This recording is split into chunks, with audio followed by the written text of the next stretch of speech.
Bonjour à tout le monde. Aujourd'hui, on va voir une leçon grammaticale qui s'intitule « Le sujet ». Qu'est-ce que c'est qu'un sujet?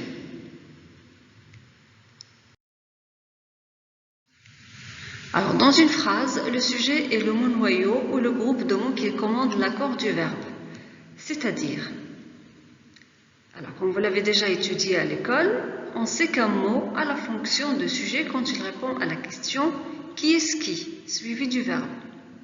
C'est-à-dire, quand par exemple je dis, comme dans l'exemple 1, Pierre rentre directement dans l'école, quand je pose la question « qui est-ce qui ?» la réponse sera « c'est Pierre ». Donc Pierre remplit la fonction de sujet. Par contre, dans le deuxième exemple, quand je dis « qui est-ce qui rentre ?» ce sont Pierre et Paul. D'accord? Ce sont deux sujets, c'est le même sujet. Sauf que dans la première phrase, le sujet il est au singulier. Dans le deuxième exemple, le sujet est au pluriel. C'est pourquoi le verbe s'accorde en genre et en nombre. Donc ici, il s'est accordé en nombre puisque dans le deuxième exemple, nous avons Pierre et Paul qui sont deux sujets. Voyons maintenant la place du sujet dans la phrase. Généralement, le sujet se place avant le verbe, même s'il peut en être séparé par d'autres mots. Par exemple, Pierre, le cartable à la main, rentre de l'école.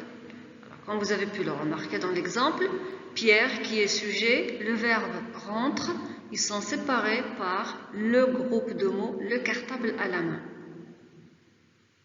Parfois, le sujet peut être placé après le verbe. On dit alors qu'il est inversé. C'est le cas pour les phrases interrogatives, notamment à l'écrit. Exemple, pourrais-tu venir s'il te plaît? Donc là, comme vous pouvez le voir, le tu qui est sujet, il suit le verbe.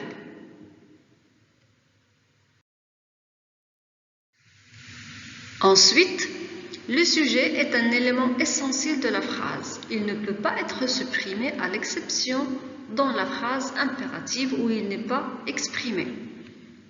Exemple, quand je dis « rentrez tout de suite », ici, je donne un ordre. D'ailleurs, c'est pourquoi je dis que c'est une phrase impérative. Mais le sujet, il est sous-entendu. Le sujet c'est vous, mais il n'est pas exprimé. D'ailleurs, comme vous pouvez le remarquer, le verbe rentrer, ça se termine par EZ. C'est-à-dire qu'on s'adresse à des personnes. Enfin, on arrive à la nature grammaticale du sujet. C'est-à-dire que le sujet peut être un nom commun. Exemple, le vent souffle, la porte s'ouvre. Il peut être aussi un nom propre. Pierre cherche son camarade. Il peut être aussi un pronom. Exemple, ils partent en voyage, chacun fait sa valise. Comme il peut être aussi un verbe à l'infinitif. Nager fait développer les muscles. Si je pose la question, qui est-ce qui fait développer les muscles? C'est nager. Et enfin, le sujet peut être une proposition subordonnée. C'est le cas de qui vivra, verra. Donc là, le verbe verra, le verbe voir au futur simple, a pour sujet qui vivra. Qui vivra, c'est une proposition subordonnée.